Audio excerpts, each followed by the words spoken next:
Cuando escribí el título de esta conferencia, que tienen ustedes ahí, que no es nada original, realmente nada de lo que van a escuchar aquí es original, ¿no? No me preocupa en absoluto la originalidad. Es más, pienso que a veces es un fetichismo que hay que acabar con él, ¿no? Y ya lo ven, es de un libro de Bruce Chatwin, un hombre que también salió esta mañana. Pero cuando pensé en el que hago yo aquí, realmente todavía no sabía, digamos, de la calidez, del cariño y del recibimiento que he tenido en la Bienal, o que hemos tenido todos, ¿no? Ni sabía de las maravillas que encerraba Quito, ¿no? Entonces, realmente, yo creo que es un título que ya sobra, porque, digamos, todo eso, digamos, todo el afecto, ¿no? Y toda la emoción que he sentido estos días, pues realmente justifican de sobra que yo esté aquí. De todas formas, sí que es una pregunta buena para los arquitectos, yo creo, ¿no? Yo creo que para todas las personas, ¿no? Yo creo que te lo puedes plantear hasta en las relaciones personales, ¿no? Y creo digamos, que el oficio de arquitecto, fundamentalmente, bueno, esto no tiene que salir, es un oficio de hacerse constantemente preguntas, ¿no? Y al hilo de la necesidad, ¿no? Que es más o menos el motor o la idea que vertebra esta Bienal, recordaba, digamos, que en Grecia, los antiguos griegos, la necesidad le llamaban ananke, y era la única cosa que respetaban hasta los dioses del Olimpo. Es decir, Homero la describe sin rostro, y en el fondo, digamos, tejía una red a lo largo de todo el globo de la que nadie podía escaparse. Pero pienso, digamos, que en esta sociedad consumista en la que vivimos, nos hemos olvidado de ese concepto. Y más que pensar en la necesidad, lo que queremos es generar necesidades que no tienen nada que ver. Y creo, digamos, que este cuadro de Bruegel, digamos, con el mito de esa absurda construcción de la Torre de Babel, sigue representando perfectamente esas ilusiones vanas y destructoras del hombre. Y al mismo tiempo me recuerda siempre a una frase para mí determinante que recibí un día en una llamada telefónica de, como dice mi gran amigo Arturo Franco, el mayor arquitecto vivo que hay en España, que es Paco Alonso, y del que José María Sáez también conoce bastante. Aprovecho para darles las gracias tanto a Mónica como a él por estar yo aquí. Y es una frase que dice que hay que pensar lo que se construye antes que construir lo que se piensa. Y volviendo a la necesidad, también de esas casualidades, hay que, digamos, escoger claramente, ¿no? Y este chiste, ¿no? Yo creo que también retrata muy bien la sociedad en que vivimos, ¿no? Que, como se decía, digamos, por mi aldea, que a veces estás matando moscas a cañonazos, ¿no? Y evidentemente es una sociedad, digamos, que vive, digamos, como muy pendiente del deslumbramiento, ¿no? Del asombro. Y fíjense en qué significan estas palabras. Asombrar, dar sombra, oscuridad. Cuando realmente lo que debemos tratar, y la verdad, siempre lo que hace es iluminar, ¿no? Entonces yo he pensado, en vez de hacer piruetas, intentar apoyar esta charla en 4 conceptos o 4 ideas que voy a ir soltando que vienen a continuación. La cuarta no la contaré hasta el final. Esas 4 patas, ¿no?, que sujetan muchas de las autoconstrucciones de Galicia, de la tierra donde soy yo, ¿no?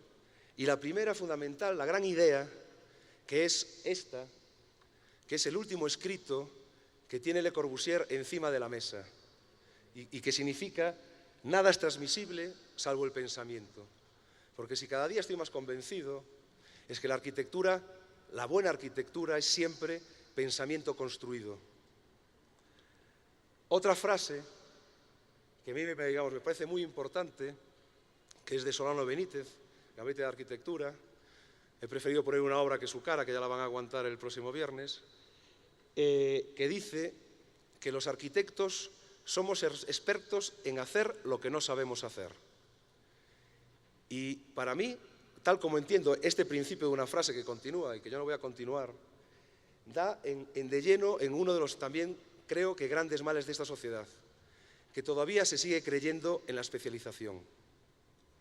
Y el arquitecto, por encima de todo, creo que, digamos, debe ser generalista, porque por encima de todo el arquitecto lo que es especialista en arquitectura. Y siempre acabo con el mismo ejemplo, ¿no? A Álvar Aalto solo le encargaron un hospital y no le salió nada mal. No era para nada un especialista.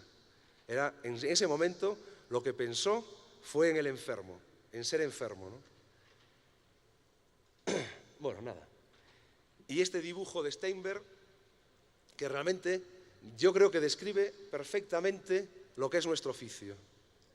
Fíjense detenidamente en cómo la línea que sale de la cabeza dibuja la escalera que va directamente a la mano que sujeta la herramienta. Es un dibujo que nos habla de la técnica, nunca de la tecnología. Digamos, y gracias a esa conexión cabeza-mano, digamos, es posible seguir avanzando. Y ahora sí que, digamos, quería, digamos, detenerme porque quiero intentar hablar especialmente y directamente a los estudiantes de primeros años, ¿no? Y aquí hacerles una recomendación que no dejo de hacer y que creo que la conferencia que dio Ricardo esta mañana, Ricardo Flores, lo demuestra, que es la necesidad del dibujo. Es decir, el dibujo como arma liberadora y como arma constructora que va a posibilitar construir esa realidad mejor, que realmente es, digamos, a lo que se dedica nuestro oficio, ¿no? Siempre digamos, yo creo que en vez de lo dijeron esta mañana en la presentación, la arquitectura es una herramienta cultural para la construcción de una realidad mejor. Bueno, y aquí voy a corregir a José María, no tengo ningún blog, así que no lo busquéis, pero sí que escribo en blogs de varias gente y uno es de unos antiguos alumnos y colaboradores de Carlos Quintanz, del estudio de Carlos Quintanz, que es un blog que se llama Líneas de Trabajo. Es un blog dedicado especialmente al dibujo. Y ahí pueden encontrar un artículo donde me explayo más sobre este dibujito de Steinberg, brillante como siempre, ¿no? Y bueno, vamos a seguir porque no sé ni qué tiempo tengo. Ah, bueno, ahí veo el rollo. Pero fijaos al mismo tiempo, ¿no? En esa conexión cabeza-mano, cómo la dibuja este tratadista que interpreta el Vitruvio, ¿no? Quizá, digamos, la gran aportación del Vitruvio es que no tenía ni un dibujo y hubo que dibujarlo a través del poder de la palabra, que es lo que realmente nos diferencia de los animales. El domingo, digamos, entre otras de las cosas buenas de venir a esta Bienal, que fue conocer personalmente a Salvador Rueda, me comentaba, digamos, que las únicas diferencias, me lo comentaba en el Museo de Alabado, que las únicas diferencias que tenemos con los animales son dos movimientos. Uno el del pulgar, y otro el que permitió la palabra y la risa. Pero al mismo tiempo, fíjense dónde está el centro del hombre. No hay que olvidar que somos animales. Es decir, que la posibilidad de los movimientos nos ha hecho hombres, pero no somos, decir, me parece fantástico, ¿no? Y si veis, por ejemplo, si os fijáis detenidamente en todos los dibujos de Miguel Ángel de la Sistina, fijaos dónde está el centro de siempre de todas esas pinturas. Va a estar ahí, en el sexo. Pero el sexo, digamos, como vestigio que nos recuerda lo que realmente somos, ¿no?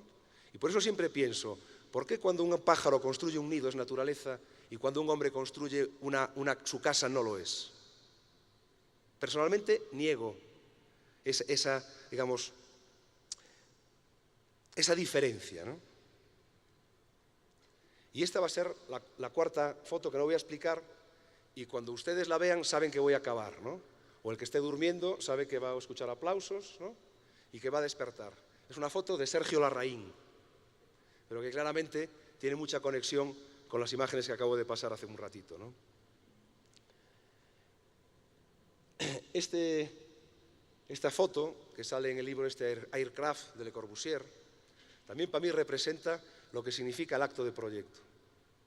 El acto de proyecto siempre es un acto de salto al vacío, de valentía, de arrojo, pero no es un salto de valentía, de arrojo inconsciente, ¿no? Fíjense lo bien pertrechado que va este paracaidista ruso.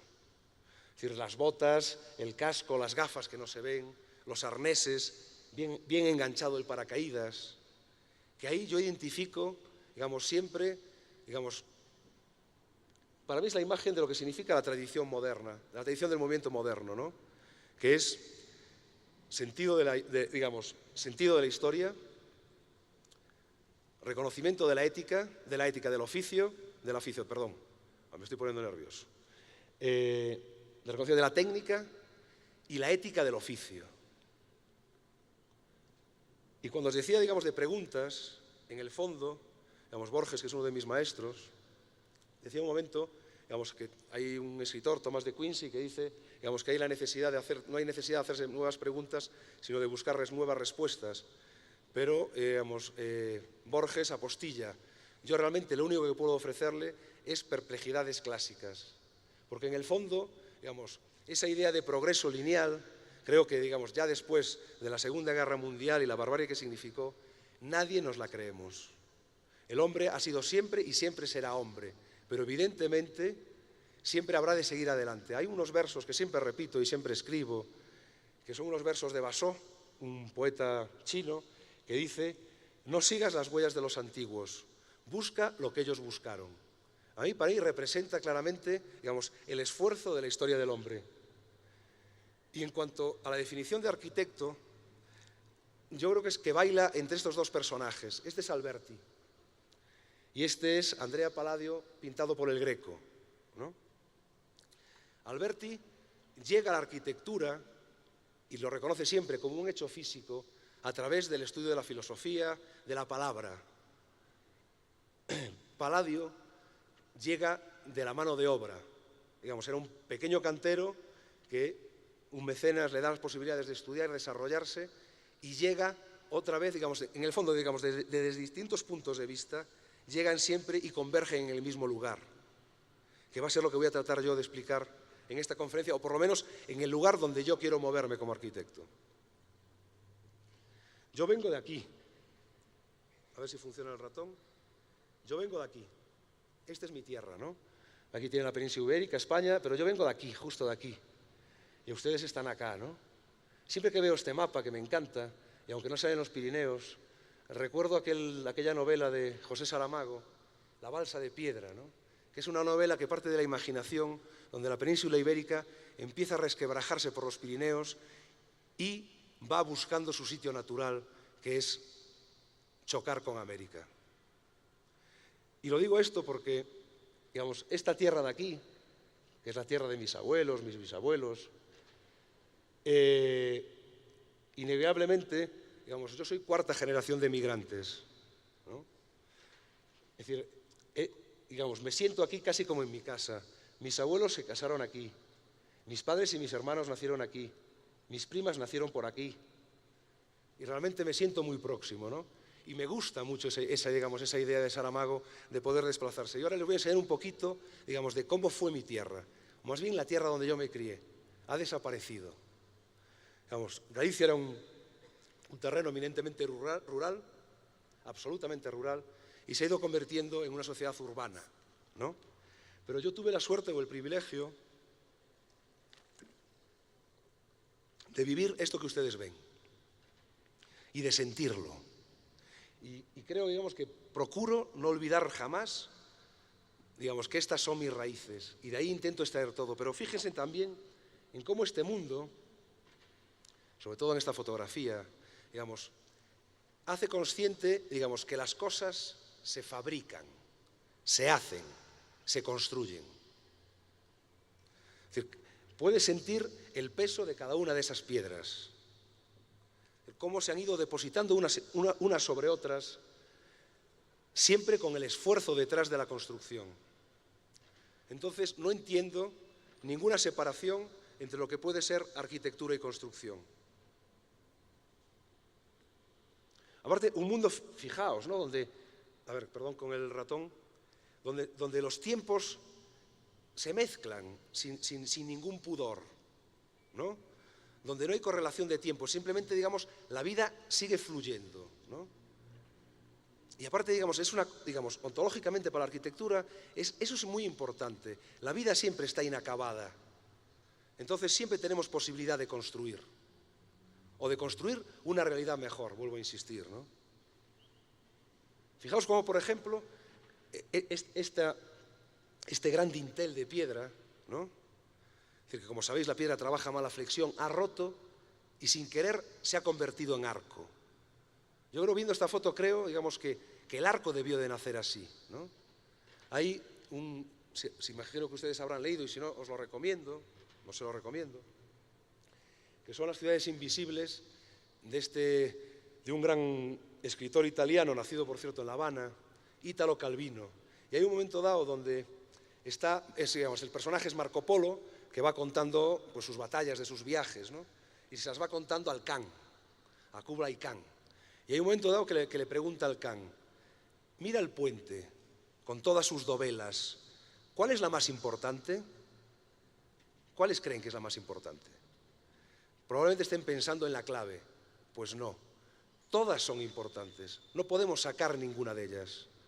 A mí me parece, digamos, como un hecho muy emocionante de la descripción de lo que significa construir, ¿no? Bueno, imágenes, esta sí que ya es la aldea de mi abuelo paterno, que ya veis como, esto es una foto de los 60, como ya va desapareciendo ese tejido, y tiene gracia, bueno, esto a mí me gusta traerlo porque estos de aquí somos mis hermanos y yo, que siempre esperando, no sé si os hacían a vosotros lo mismo, ¿no? De que había que hacer 2 horas la digestión, ¿no?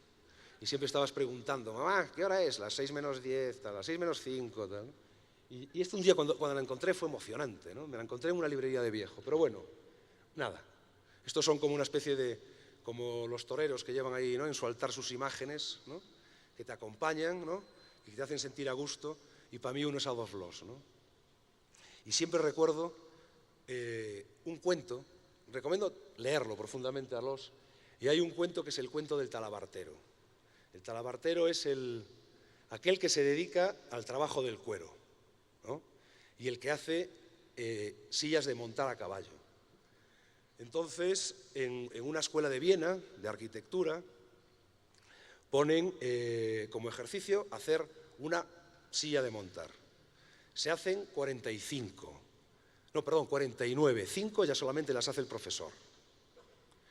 Y se las llevan al talabartero. El talabartero las mira y dice: si no supiese de cuero, de correajes, de caballo ni de montar, haría unas sillas tan bonitas como estas. Y me parece también, digamos, como determinante, siempre, digamos, no perder, y vuelvo a la originalidad. ¿Para qué vamos a hacer otra cosa si ya hay algo que está funcionando bien? Evidentemente evolucionará, como les dije, digamos, la vida está inacabada, pero no hay que forzar esas necesidades. La necesidad de montar a caballo, en este caso, siempre será montar a caballo. Y este es un concepto en el que yo me encuentro más a gusto que en el de arquitectura. En alemán, Bau significa construir y Kunst significa arte. Es decir, será el arte de la construcción. Cuando Wright se dirigía a su maestro Sullivan, siempre le llamaba como el Baumeister, ¿no? Digamos, y mi anhelo es que algún día lo consiga, y espero que, digamos, que alguno de los que estemos aquí lo logremos, ¿no? Pero es un concepto, digamos, donde, digamos, determina profundamente, digamos, a lo que yo quiero conseguir, ¿no? Y voy a traer como esos poquitos, como os decía, esas imágenes del altar del torero, ¿no?, unos pequeños santones, y sobre todo sabiendo que habrá, digamos, muchos de vosotros sois estudiantes, o la gran mayoría, y no sé si conocéis este edificio. Edificio de Madrid, se llama el Gimnasio Maravillas. Ese señor que está ahí todo orgulloso se llama Alejandro de la Sota, es uno de mis maestros, maestro de lejos, ¿no?, digamos, no me dio clase. Hay una historia muy bonita, hoy estoy en plan cuentista. Hay una historia muy bonita que cuenta Charles Correa, que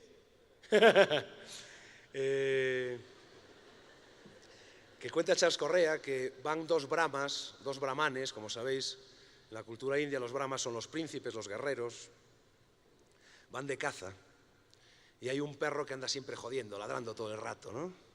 Entonces les espanta la caza. Y ya cuando no aguantan más, uno de los Brahma, que es el mejor arquero que ha habido en la historia, se dispone a dispararle y matarle, cuando de repente de la floresta sale una flecha y le pasa al perro por la boca y lo calla sin tocarlo. Entonces el mejor, envidioso, siente, hostia, ¿de dónde viene esta flecha? Y van a por él y se encuentran a un paria con un pequeño arco, ¿no? Y le dice, pero ¿quién te enseñó a disparar así? Y él le dice el nombre del maestro del Brahma. Y dice, imposible, mi maestro nunca se acercaría a un paria. Y dice, no, yo lo miraba desde lejos, tallé una figurita y todos los días entreno delante de ella. Y en el fondo estos son mis maestros, porque en el fondo yo creo que me considero como un autodidacta con título. Y entonces me gusta como enseñarlos, ¿no? Orgullosamente. Y fíjense en esa viga que se apoya. ¿A dónde será? ¿Para aquí? Este es uno de los grandes detalles constructivos, yo soy profesor de construcción, del pasado siglo XX. Fíjense que está todo, ¿no? Esto se trata de construir un gimnasio, con debajo una piscina, el colegio está aquí arriba, digamos, hay un salto de cota, de la parte de aquí arriba a la calle de aquí abajo, y cómo aprovecha ya para hacer la cubierta para ampliar las pistas deportivas, ¿no? de juego, de recreo de los chavales. Y ya al mismo tiempo ya está dibujando la valla que protege el balón que se va a salir. Y cómo analiza la entrada del sol, al mismo tiempo cómo va a entrar el aire fresco por debajo y cómo va a salir arriba por arriba, el aire caliente. Y al mismo tiempo ya está pensando en cómo resolver las aguas que recogen todo. Es, digamos, yo creo que son de esos proyectos felices. Sota habla que aquí él no hizo arquitectura, simplemente barajó una serie de factores de una ecuación, bien barajados, evidentemente, ¿no? Y al mismo tiempo, y volvemos para atrás a ver si puedo, en aquel momento, digamos, principios de los 60 en España, país, digamos, salido de una posguerra muy dura, digamos, estas vigas fundamentalmente se colocaban al revés para generar cubiertas, ¿no? Imagino al revés, ya ven cómo sacan las aguas naturalmente.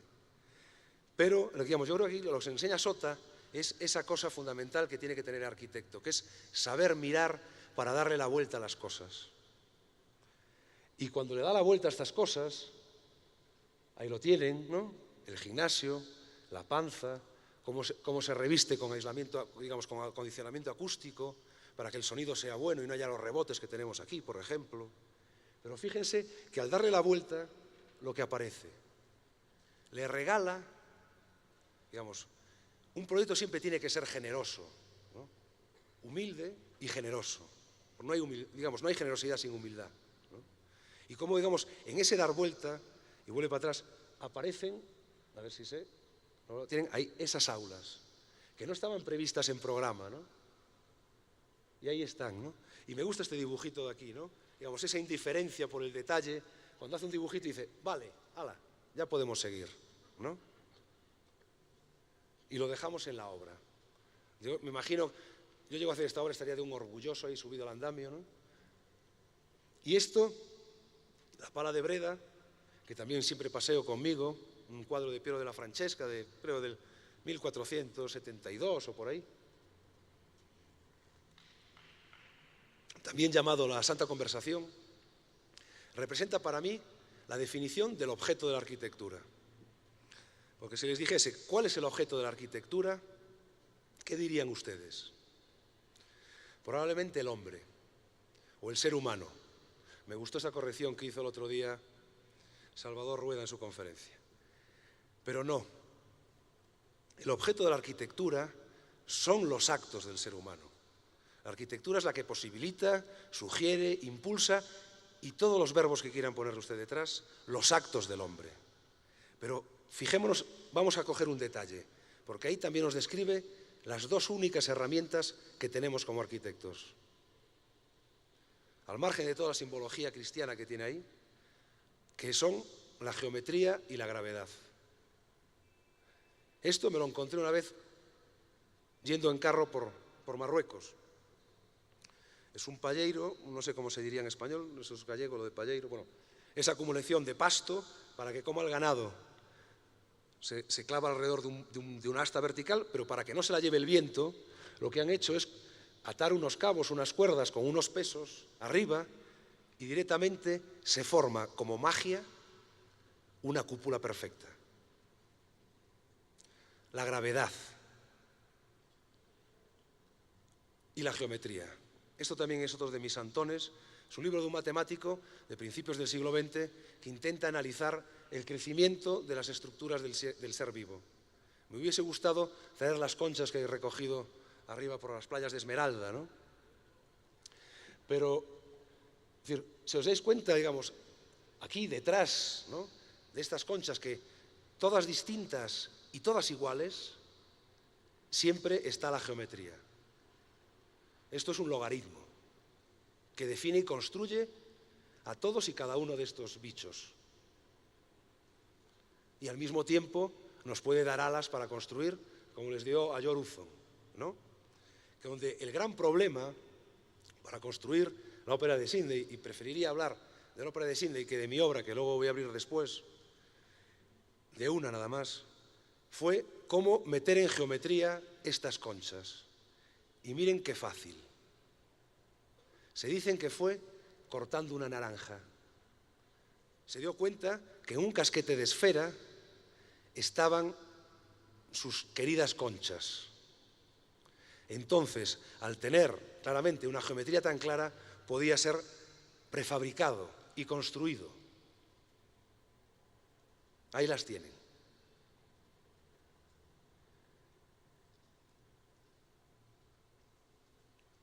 Esto que ven ahí, pequeños detalles, son los Yantar Mantar de Jaipur, en el Rajasthan, al norte de India, que son máquinas para medir o predecir cuándo van a aparecer los monzones. Pura matemática que construye espacio. Y al mismo me interesan mucho este tipo de historias, ¿no? O esto que hay ahí, ¿no? También a la salida de Jaipur son simplemente unos secaderos de tintes de tela, ¿no?, donde lo único que entra en juego es la gravedad, el peso de estas grandes telas que cuelgan de estas varas ya sin arriostrar. Fíjese qué estructura, perdón por salir en la foto, pero no tenía otra, ¿no? Con estas varas largas, de estos pequeños bambús o palos, no recuerdo de qué son, y ya está, ¿no? Me parece milagroso, ¿no? Por lo menos muy emocionante. Es igual que esto, yo creo que es la gran obra de Juan Navarro Valdevej, ¿no?, que enseña perfectamente el significado de la gravedad y de toda esa arquitectura clásica, ¿no? La historia, la técnica y la gravedad. O Calder. Y que me gusta traerlo porque, por la alegría, ¿no?, que significa construir. Sota siempre decía que la buena arquitectura da risa. Y yo lo he comprobado estos días viendo, por ejemplo, la Plaza de San Francisco. Vengo de ahí ahora mismo, ¿no?, que hoy están, me parece que de fiesta o celebración de no sé qué, y realmente era emocionante, ¿no? Vengo, contagiado de la alegría que produce la arquitectura, y no digo ya cuando logras hacerla, ¿no? Por eso me gustan los tipos felices como Calder, ¿no? Rechazo la tristeza como búsqueda de profundidad, ¿no?, de intelectual centroeuropeo, ¿no?, introspectivo, ¿no? Vamos a vivir con alegría y vamos a construir con alegría, como Utzon, ¿no?, cuando hace su casa, ¿no? Y ahí la tienes, ¿no?, haciendo los grandes pilares de 4 metros, ¿no?, con piedra de marés, o enseñando orgulloso cómo con 4 elementos que puedes comprar en cualquier obrador de la isla de Mallorca construye su casa, con alegría. Y con alegría intentamos hacer el campo de fútbol de Cabañas, ¿no? Una obra. Tenía ganas de ver mi obra en esta pantalla que estira, y yo creo que mejora los proyectos, ¿no? De hecho, yo estoy pensando en utilizarlo como herramienta de proyecto, ¿no? Y me hace muchísima ilusión, y es mucho más bonito aquí que en la verdad, ¿eh? Y esto ya para Simón, eso está hecho con varilla de corrugado, ¿no? Toda esa caligrafía que hizo un colaborador mío, Miguel Camba, que por desgracia ahora no puedo tener en el estudio, porque realmente la arquitectura, y yo creo que todos lo sabemos, nunca es obra de una persona.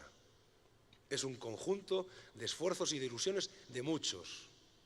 Y en este caso, en Cabañas, me gustaría citarlos, pero bueno, como no los conocéis, vamos a obviarlos. Pero sí que a Miguel me gustaba recordarlo, porque ahora tuvo que salir a buscar trabajo fuera de Galicia, que estamos en un momento malo y volvemos a emigrar, ¿no? Cabañas anda por aquí, digamos, esto es La Coruña, donde yo vivo, mi aldeíta es por aquí, y el campo de fútbol está por allá. El campo de fútbol digamos, que se va a hacer en este lugar de acá, ahí lo tienen ya construido, parte, digamos, de un concurso de arquitectura, cuando se hacían concursos de arquitectura en España, que eran prototipos de campos de fútbol. Entonces ganabas el prototipo y te encargaban una serie de ellos. Pero enseguida nos dimos cuenta que el prototipo entraba en crisis cuando llegábamos al lugar. Y volvimos a pensar lo de Paco Alonso. Vamos a pensar lo que construimos, no a construir lo que pensamos. Y empezamos de nuevo. Y esta autopista nos dio la clave. Cuando llegamos al terreno, que es este que ven ustedes ahí, absolutamente encharcado, inundado, próximo a este campo de fútbol, y luego saldrán unas diapositivas, estaban unas grandes escombreras del material que estaban sacando de abrir un túnel de la autopista. Entonces fue de esos momentos felices, ¿no?, que yo no he vuelto a tener, por lo menos, de que, viendo esas escombreras, que ya las veréis, le dije a Martín, que es otro colaborador que estaba ahí, digamos, coño, ya está el proyecto, ¿no? Y voy a tratar de contároslo, como se lo conté a Martín. Por ahí lo veis, ¿no? Es un terreno rural, en un entorno natural privilegiado. Eso es un ameneiral, ameneiral en español, bueno, es una especie de abedules, árboles próximos necesitan mucha agua, próximos a los regatos, y que es de los pocos que se conservan en estas condiciones por la zona, ¿no? Entonces, realmente, digamos, el gran reto es cómo meter una plataforma, digamos, un campo de fútbol de 100 y pico metros por 60 y pico en este entorno natural. Un entorno natural que además tiene este regato, que un poquito más arriba hay una presa que de vez en cuando se abre y entonces inevitablemente produce inundaciones de aluvión, ¿no? Ese era otro factor de la ecuación que teníamos. El campo de fútbol, el regato, las inundaciones. Esto es un antiguo molino, ¿no?, que en el fondo también nos dijo, ¿por qué no vamos a construir igual que antes, ¿no? Vamos a buscar lo que ellos buscaron. Y este fue el único dibujo que hicimos, en este caso que hice yo. Entonces, ¿qué es? El terreno, el regato, el agua solía llegar hasta acá cuando se inunda, el ameneiral. Entonces, inevitablemente decimos, si esto va a crecer, tengo que elevarme con una plataforma para estar a salvo de las riadas y de las inundaciones. Y encima de esa base, que vamos a intentar que no toque para nada el ameneiral, vamos a disponer nuestro campo de fútbol. Y me gustaba esa idea de jugar al fútbol en un claro del bosque, porque es casi el primer recuerdo que tengo, ¿no?, ir de la mano de mi hermano y por un bosque muy denso, y de repente en un claro veías jugar a unos chavales mayores, ¿no?, que para mí eran como hombres, ¿no? Y dices, ostras, yo de mayor quiero también, ¿no? Y cuando llegué aquí me acordé perfectamente de aquel claro, ¿no? Entonces pensé, vamos a jugar en el bosque, vamos a intentar, digamos, sacarle todo lo posible de institución de campo de fútbol, que es un campo de fútbol para un equipito de tercera regional, nada, ¿no? Pero bueno, muy importante para el pueblo, ¿no? Y este es el lugar, el ameneiral, las escolleras de esquisto procedentes de los túneles de la autopista, y ahí está el campo de fútbol.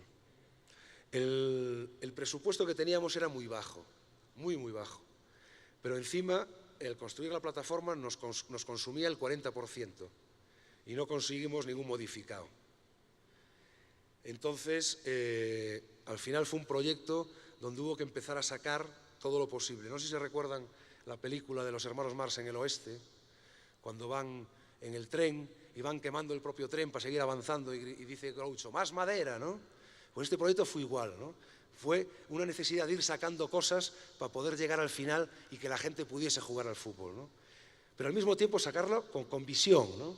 Es decir, fijaos, digamos, cómo aquí, en un momento dado, ya sacamos una hilera de todo esto, digamos, lo que metimos es el esquisto en unos gaviones, en unos mallazos de acero galvanizado, para construir los cierres, aparte de las escombreras, ¿no? Es decir, construimos todo lo posible con esos esquistos.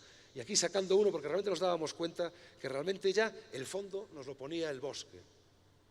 Y digo nos dimos cuenta porque se dio cuenta, en este caso fue Miguel, que era buen jugador de fútbol, y, digamos, y es una pieza clave, ¿no?, en la construcción de este campo de fútbol. Pero al mismo tiempo, siempre tienes cosas, inevitablemente, detrás, en esa mochila del paracaidista, ¿no? Y yo miro, inevitablemente, mucho al arte, muchísimo, ¿no?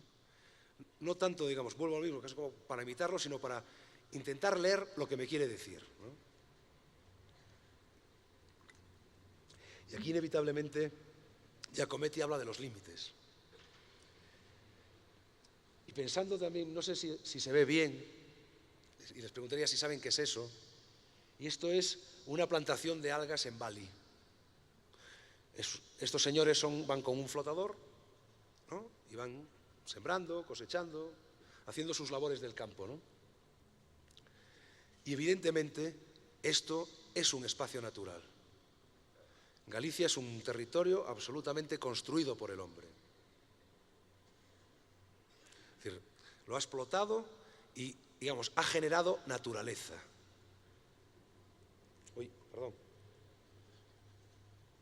Del mismo modo que estos arrozales también de Bali, ¿no? Yo viéndolos no pienso, digamos, me siento en un espacio natural. Es un espacio absolutamente construido por el hombre, necesariamente construido por el hombre. Y esto ya son experiencias de este concurso. Hicimos varios campos de fútbol, en uno te encargaban solo hacer el vestuario, y entonces íbamos probando cosas, ¿no? Un poco, no sé si aquí se juegan esas cartas de las familias, la familia esquimal, la familia vaquera, ¿no? Entonces fuimos como haciendo familias de cosas y combinándolas en unos y en otros, ¿no? Y entonces, nada, íbamos haciendo, ¿no? Siempre, evidentemente, con una cierta idea de monumentalizar el lugar, de generar estructuras que pareciesen que siempre estuvieron ahí y que un día alguien dijo, pues venga, esto para una grada y aquí jugamos al fútbol, ahí construimos, hacemos el bar, ¿no?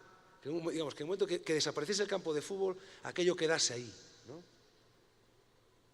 Entonces, claro, trabajamos con muy bajo presupuesto, ¿no? Entonces estos son los aseos del campo de fútbol, del público. Entonces lo único que colocábamos eran unos vidrios de tamaño estándar, con unas alcayatas, no nos molestábamos ya ni en cortarlos, ¿no?, tal como venían los colocábamos. Es decir, cortarlo costaba igual cuarto de hora de mano de obra de un operario, ¿no? Y al mismo tiempo siempre con esa alegría, digamos, de la fuerza de necesidad de decir cosas como ese graffiti dibujado por Brassé, ¿no?, en las calles de París. Como estos otros, ¿no? O estas, digamos, cómo abre la pintura, ¿no?, o cómo se desarrollan estas estructuras de hongos. Una pena no haber traído el otro día que estaba en la playa y arriba en Portete, digamos, los dibujos que construye los cangrejos cuando salen del hueco de la arena, los dibujos de arena, ¿no? Parecían, yo es de lo poco que he fotografiado, cuando me pregunten en casa dónde estuve, no van a ver nada, van a ver huequitos y rastros de arena, porque nos interesan, digamos, esas obras automáticas, espontáneas, necesarias, nada pensadas. ¿Saben qué es esto? Esto es la protección de la fuente de las Cibeles en Madrid, donde el Madrid celebra siempre sus copas, esperemos que tarde en celebrar la siguiente, y es la protección en la guerra civil para los bombardeos de los nacionales. El frente estaba cerca y podían bombardearlo. Entonces construyen estas estructuras para protegerlas, ¿no? Qué maravilla, ¿no? No haciendo arquitectura lo que se puede hacer. Evidentemente Gaudí y la importancia de la estructura, ¿no? Y fuimos haciendo varios, en unos encajaba, en este pues hacíamos con hormigón ciclópeo, hacíamos la cimentación, como había buen terreno y ya lo apoyábamos encima del terreno porque era durísimo y al mismo tiempo servía de banco. Fue muy emocionante también esta mañana cuando enseñaba Ricardo, ¿no?, aquel palacio italiano que siempre termina en banco para que la gente se sienta, ¿no? ¿Por qué los edificios de ahora parece como que nos escupen, ¿no? No nos dejan apoyar, no nos dejan sentarnos? Me interesa eso, digamos, que los edificios sean acogedores. Y ahí pues una grada con hormigón ciclópeo, porque si había piedra, pues vamos a aprovecharla. Siempre trabajando con muy pocos presupuestos. No era una condición. Yo sinceramente estoy deseando trabajar con presupuestos enormes, ¿no? Pero bueno, me ha tocado. Entonces, claro, hay que hacer de la necesidad virtud. Pero sinceramente, si quieren hacerse una casa de 3.000 metros cuadrados, me encantaría hacerla. Este es el campo de fútbol. Estirado no queda tan bien porque el reglamento exige los 110 metros. Y bueno, ya lo ven, ¿no? Este era un aparcamiento, esto era una antigua escombrera, no hubo dinero para hacerlo, tuvimos que suprimirlos. Aquí había unas cubiertas de láminas de hormigón que hubo que suprimirlas. Y aquí está lo principal, el río, el Ameneiral, un regato que viene desde la ladera de arriba y aquí otro. Entonces, con estos dos regatos nosotros lo que hacíamos era aprovechar ese agua para regar el campo. Es decir, un campo de fútbol, es decir, consume una cantidad de agua que no se lo imaginan. Y al mismo tiempo es una bomba química. Es una bomba química porque exige un montón de abonos. Son semillas muy especializadas que nacen sobre tierra. Y es una degradación de tierras muy finas arriba, como si fuese un pastel de estos de almendra. Abajo lo grueso y poco a poco va refinando hasta arriba y ahí se suelta con muy poquita tierra y entonces lo que comen es química. Entonces lo que nos preocupó, digamos, era que con este río aquí al lado, todo, digamos, las filtraciones que podían tener y que no se botasen al río. Entonces lo que se construyó es un sistema de recirculación de esas aguas, ¿no?, constante, de que, digamos, aparte también con eso reducíamos el mantenimiento de abonos. En aquel momento, digamos, este proyecto es del 98 y se acaba en el 2005, lo cual permitió en esos tiempos tan dilatados, pues aparte de disfrutar, repensar mucho las cosas, ¿no? Yo siempre decía, se lo decía Miguel, digamos que el proyecto realmente era como una partitura de jazz, ¿no? Estaba ahí, pero realmente estaba ahí para que improvisásemos. Nos permitió el disfrute de improvisar, ¿no? Casi como si fuésemos Charlie Parker, ¿no? Entonces, el proyecto estaba, pero era una guía, ¿no? Bueno, y ahí lo tiene, ¿no? Digamos, bueno, no creo que tenga gran cosa. Esto es el bar, el pulmón de todo equipo de tercera, ¿no? Con todo lo que se toma aquí es con lo que se mantiene el equipo, ¿no? La grada para 200 personas y el vestuario, que yo creo que debe salir ahora por acá, que, pues eso, local, vestido de local, visitante, árbitro y instalaciones. Como esto siempre está en lugares apartados, digamos, dan posibilidades al vandalismo, pues lo que hicimos es, digamos, una pieza muy cerrada que se iluminaba a través de estos patios. Se iluminaba y sobre todo ventilaba. No sabéis lo mal que huele un vestuario después de un partido. Bueno, nada, voy a ir rápido, porque veo que me quedan 17 minutos nada más y tengo tela de diapositivas, ¿eh? Lo de inserción de una pieza, ¿no? Como esta foto, ¿no?, de cómo insertar de repente, digamos, un tío vivo dentro de una plaza o la geometría dentro de la naturaleza, ¿no? Veíamos a los griegos y decíamos, coño, pues venga, nosotros también lo vamos a poder hacer, ¿no? ¿Por qué no? ¿No? Por una geometría tan potente dentro de un espacio natural. La huella del hombre, ¿no? La palestra, es decir, las ruinas mayas, mil referencias, ¿no? La Libella, ¿no? Que esto es una iglesia excavada en Etiopía, ¿no? Es decir, cómo la geometría entra y se convierte también ella misma, digamos, mejora la naturaleza. Yo siempre digo que la arquitectura, digamos, el éxito de todo proyecto es que si imaginamos el lugar sin él, que el lugar lo añore profundamente, que sienta necesidad de él. Como decimos en gallego, que tenga profunda morriña. El día que lo logramos, y yo pienso, como modesta parte, que en Cabañas lo logramos, es el momento en que realmente te sientes satisfecho. Y al mismo tiempo, digamos, siempre me acordaba de una frase de un escritor gallego, Álvaro Cunqueiro, y que se lo decía yo el otro día a José María viendo su casa de los Algarrobos, ¿no? Decía que la Torre de Andrade, que es esta, enseña geometría a todo el valle, ¿no? Y sobre esa frase intentamos construir el proyecto. Y al mismo tiempo sabíamos que iba a ser un proyecto donde la naturaleza lo iba a hacer desaparecer. Al ser al lado del río, la masa forestal crece, de hecho ya ha desaparecido casi, y al contrario, digamos, que estas ruinas mayas, que lo que están es limpiándolas, ¿no? Después, nuestro proyecto iba a sufrir el proceso inverso, iba a desaparecer, lo cual nos hacía mucha ilusión. Y bueno, voy a ir rápido, son ejemplos, ¿no? Giuseppe Pennone, yo creo que la obra habla por sí sola, ¿no? Escoger una viga y buscar el árbol en un momento dado de su crecimiento. Como sabéis, los nudos son las ramas, un poco cuestión de paciencia, ¿no? Y volver a recuperar, digamos, ese elemento vivo, o por lo menos el recuerdo, ¿no? Y cómo también trabaja Pennone, un gran artista italiano, insertando geometrías en espacios naturales, ¿no?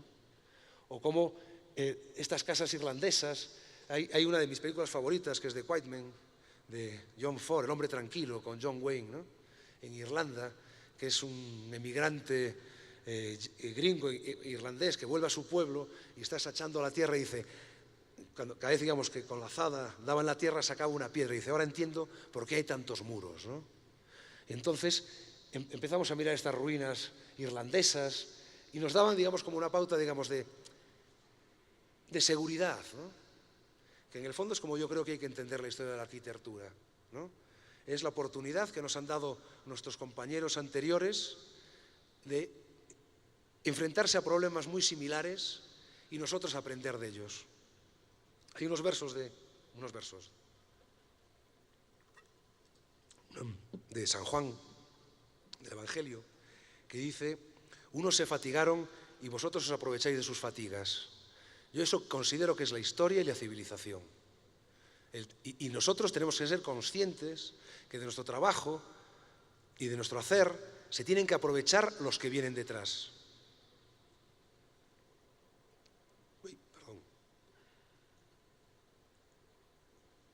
Bueno, esto lo traía por Toni Gironès, ¿no? Que es de la zona de su pueblo. Y al mismo tiempo, una cosa que, digamos, que nos puso en evidencia este proyecto, muy pronto después de salir de la escuela, es que cometimos un error, ¿no? Que es que queríamos hacer los primeros campos de fútbol, que no les enseño, ¿no? Bueno, algún día sí me lo piden, y que es que queríamos hacer arquitectura suiza con precios de Marruecos. Y evidentemente eso fue una hostia de realidad, ¿no? Y yo pensé, por ejemplo, fíjese en estas dos fotografías. Chandigarh. Esta señora sube en su capazo el hormigón. Se sigue haciendo así en muchas partes de la India. Casi podríamos hacer esta foto pasado mañana si nos fuésemos para allí. Y en cambio miren esta otra, ¿no? El Kimbell, Louis Kahn, América en los años 60. Si ahora son arrogantes, imagínense en los 60, ¿no? Toda la disposición de toda la industria que está colocado en este operario, el casco, la protección de boca, le están pasando la pulidora al hormigón. Pero tanto uno como otro son consecuentes con su realidad. El error sería, y bueno, y mira, digamos, ¿no? Los pretensados, tal, o una de las 3 visitas de obra de Le Corbusier a la Tourette, ¿no? Digamos, el error sería que Corbu, o por ejemplo, tanto en la Tourette como en Chandigarh, digamos, intentase construir a la americana cuando no tenía una industria capacitada para ello. Pero también considero un error, que se está dando mucho ahora, que Louis Kahn hubiese querido construir en plan salvaje, porque está muy trendy, ¿no? Él sabe dónde está, digamos, y en qué lugar lo hace, ¿no? Y de ahí está el éxito de sus obras, ¿no? Ahí dejamos al maestro subiendo, ¿no? Y vamos a ver rápido, que me quedan 11 minutos, el campo de fútbol que no tienes interés. Son 2 porterías, bonita diapositiva, ¿no? La del chileno con ese campo de fútbol dibujado, ¿no? Yo siempre pongo a mis alumnos el ejemplo de que, bueno, yo soy muy futbolero, que realmente, digamos, el campo de fútbol establece lo que es la arquitectura. Es decir, si queremos jugar al fútbol, lo primero que hay que pensar es unas reglas. Sin reglas es imposible que Leo Messi tenga esa gran libertad de juego. No es ninguna paradoja. Entonces, por eso mismo, cada proyecto, o nosotros intentamos imponerle unas reglas muy rígidas, que nos van a permitir mucha libertad. No sé si recuerdan aquella novela de Perec, donde se pone como condición escribir una novela sin la letra E. Y nadie se da cuenta. Creo que se llamaba La ausencia y ningún crítico se dio cuenta. Es una novela maravillosa que les recomiendo. Entonces, creemos en esa necesidad de esas reglas. Y aquí las reglas la imponían, evidentemente, la escollera 1:1, la gravedad y unas piezas de gavión de 60 por 120 que nunca íbamos a cortar. Y nada más. Y evidentemente un campo de fútbol de 100 por 60, 110, no recuerdo exactamente cuánto era el reglamentario. Y ahí lo tienen, ¿no? Ahí están las escolleras, ¿no? Gracias a esto hice el proyecto. Y se nos ocurrió el proyecto esa tarde, que no sé si se ve, en el año 98. Una suerte. Al cliente le dijimos que nos necesitábamos tiempo para hacerlo, tal, ¿no? Y en ese momento en el estudio estábamos trabajando para unos pizarreros gallegos. La industria de la pizarra es de las más contaminantes que hay. De una cantera científica, digamos, bien estudiada, tiene un 95% de desperdicios. Imagínense qué locura. Y se producen estos paisajes. Y encima, la pizarra tiene una grasilla que al llegar a los ríos contamina. Entonces, Cabañas lo entendíamos como una posibilidad de estudiar aprovechamientos a la cantera, ¿no? Y nos pusimos en contacto con esos pizarreros para ver si podíamos desarrollar estrategias de aprovechamiento de los restos. Son tan cretinos estos tíos, digamos, que tiran estas piezas, digamos, que se dicen pizarras de segunda, y ponen vigilantes para que no los coja la gente, ¿no?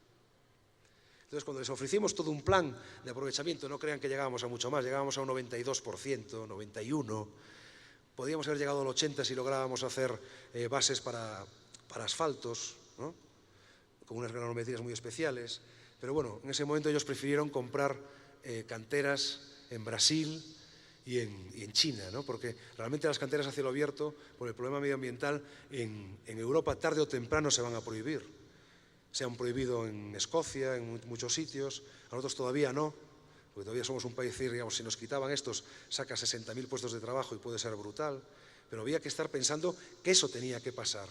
Entonces nosotros proponíamos el estudio científico para aprovechar esas canteras, esos restos, antes que ir a joder a otros países. Pero es lo que está pasando. Y evidentemente tantas referencias de land art, ¿no?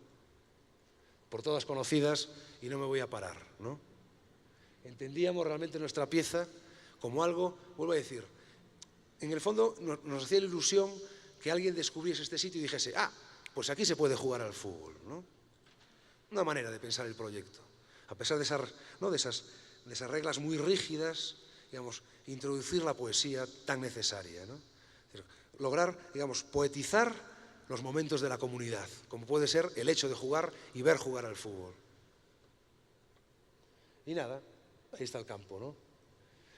Estas cosas que ven aquí, estas serpientes, que hay como 3 o 4, se disponían porque en la crecida del río viene por aquí arriba, entonces iban a aguantar las primeras embestidas, ¿no? Me daban siempre mucho miedo que descarnase en esta esquina y empezase ahí a fastidiarse la plataforma, ¿no? Y ahí está, digamos. Esto no estaba previsto así, como hubo que quitar una línea del cierre, por falta de dinero, estas losas que estaban tapando los gaviones quedaron ahí descubiertas. Coño, y quedó bien, ¿no? O por lo menos muy mal no quedó, ¿no? Volvimos a lo mismo, a coger cristales comerciales sin cortar y pegarlos, ¿no? Y ir, pues eso, dejándonos llevar un poco por ese proceso de no tenemos ni una peseta de las futuras, ¿no? Y evidentemente volvemos a Richard Long, inserción de geometrías, ¿no? Dentro del lugar. Estas cosas como nos daban seguridad, ¿no? Y ahí está, de aquí vendría el agua, ¿no? Y ahí se encuentran las primeras escolleras que iban aguantando. Y nada, y ahí están, ¿no? Ahora esto, digamos, ya ha crecido, digamos, ya ha desaparecido, ¿no? Digamos, ya el verde lo ha comido. En partes, digamos, ya ni llegábamos, entonces hacíamos un banco, sala, venga. Me gustaban, digamos, estas fotos de René Burri, de la Ville Savoie en ruinas, ¿no? Me gustaba imaginar, ¿no?, cómo va a ser mi edificio en ruinas. Tuve la suerte de que uno de los campos de fútbol que hicimos, un vestuario en un San Juan, que es tradición hacer hogueras, se les fue la mano y no me lo quemaron. Y de verdad es de las cosas más emocionantes de mi vida es ver una ruina tuya, ¿no? Y coño, se aprende mucho. Y aparte, como, joder, ¿no? Farm, mola. Entonces, buscábamos que también, digamos, Cabañas pudiese ser una buena ruina. Bueno, aquí estaba Bois, pero me queda poco tiempo. Vamos a seguir llegando hasta el final, a ver si llegamos a la foto de Sergio Larraín, ¿no? Ahí están las cubiertas, utilizamos siempre el mismo cascote, ¿no?, en vez de gravas, siempre trabajando con el mismo material, con esos gaviones de galvanizado. Esta fue la última cosa que he calculado, unas torres de acero galvanizado. Es decir, por normativa obligaban a que tenía que haber un quitamiedos, ¿no?, para el tío que subiese. Estos son 21 metros, arriba hay unas pantallas así, digamos, que trabajan a viento una barbaridad. Esto es una estructura que flecta muy bien. Estas también están colocadas en Finisterre, que es uno de los lugares donde hay los mares más duros del mundo. Y recuerdo una vez con unos vientos de 100 y pico, yo estaba en casa. Yo vivo como a 2 horas de Finisterre, estaba en casa sin poder dormir, pensando que se me iban a caer. Y me fui corriendo allí con el coche y llegué y estuve debajo viendo cómo se movían, ¿no? Y realmente, ostras, me sentí tan a gusto, ¿no?, cuando vio que no se caían, ¿no? Pero, digamos, la estructura nace de esa necesidad de hacer el quitamiedos. Entonces lo que hicimos fue hacer una estructura quitamiedos. Evidentemente, partida en dos por temas de transporte y simplemente atornilladas, ¿no? Esta está hecho por un herrero de aldea, ¿eh? Ya nos hubiese gustado hacerla bien con industria. Y ya vemos ahí, digamos, siempre trabajando con las piezas, el bar, bamba, nada, cosas, no quiero comer el tiempo de los siguientes. Y otra cosa también fundamental en este proyecto es que nos obligamos a no generar ni un escombro. Es decir, no se llevó nada a vertedero. Todos los escombros fueron quedando en la propia obra. Y así los suelos iban recibiendo los trozos de armadura, de azulejo, de encofrados, de piedras. Encontramos unos postes de telefónica y construimos unas estructuras para hacer las vallas de limitación. Un poco trabajando en ese jazz, ¿no?, que le iba diciendo, en esa improvisación, ¿no? Calder otra vez, ¿no? Cómo con el desperdicio se puede generar algo, unos elementos tan poéticos como estos, ¿no? Ahí está de nuevo la geometría y la gravedad, siempre lo mismo. Ya os digo, no soy nada original, ¿no? O estos suelos que son unas fotos del Everest, ¿no? Ya veis, es simplemente mirar y copiar. Casi no, como en el ordenador. Metimos unos arbolitos dentro por aquello de generar un poquito esa ilusión, ¿no?, de que el campo de fútbol estuvo siempre ahí. Y una cosa que hicimos, bueno, en este caso que hice, me acordaba de una de las piezas más emocionantes, por lo menos para mí, en el Ayuntamiento de Göteborg, Asplund, cuelga un tapiz donde están todos y cada uno de los nombres de los operarios, fontaneros, electricistas, arquitectos municipales, todos los que han intervenido en la obra. Y aquí yo, con ilusión, pedí a todo el mundo que hiciese lo mismo. Entonces, que fuesen dejando sus huellas y escribiendo su nombre. Lo cual funcionó bien, porque la gente ya se animaba y este tío había encontrado una hoz, ¿no?, este operario, y la fue soltando ahí, la soltó por ahí. Iban trayendo cosas, todo el mundo, ¿no? Digamos, realmente fue un acto alegre de construcción, ¿no? Pero evidentemente nada original. Ahí tenemos a Jujol, ¿no? O cómo con un arado hace esta puerta, ¿no? O Brancusi con estas vigas, ¿no? Y cómo, digamos, al mismo tiempo tiene esa capacidad de, digamos, de poder decir un poco de lo bruto, de lo vasto, y al mismo tiempo de la sofisticación de ese pulimiento que colabora con Jean Prouvé, con el gran ingeniero, para hacer esa pieza perfecta, pero en esa combinación, ¿no? Las dos son igual de delicadas. Bueno, y siempre traigo a Chuquela, que es mi última perra, que duró lo que duró la obra, ¿no? Y pues, coño, la veo ahí y me acuerdo de ella, ¿no? Y ya veis las puertas, ¿no? Esto, como soy profesor de construcción, el óxido no es del metal, ¿eh? Es de estas piedras que tienen mucho hierro. Entonces, construimos las puertas también con los restos de gaviones que nos sobraban de haber quitado tal, ¿no? Porque son gaviones, digamos, nos habían mandado unos de más a empresa, entonces pensamos, venga, vamos a utilizarlos, ¿no? Y lo pasábamos bien haciendo, al final la hoz salió y la colocamos por aquí, ¿no? Ahí lo tienen, ¿no? Lluyol encerrado. Y evidentemente siempre nos miramos en esos arquitectos que se manchan las manos y los pies. Es decir, el acto realmente de construcción está en obra. El proyecto no es nada más que una visión de futuro de una realidad mejor. Pero la realidad mejor se hace en obra. Y ahí tienen a Lebrez, a Fisac, vuelvo con mis Antones. Y digamos, es decir, la profesión de arquitecto es una profesión de riesgo que hay que asumir. Y hay que bajar a la arena y arrimarse al toro como José Tomás. Y sé que esto no es nada políticamente correcto, yo nunca lo soy. Ojalá que vuelva a la Feria Quito, ¿no?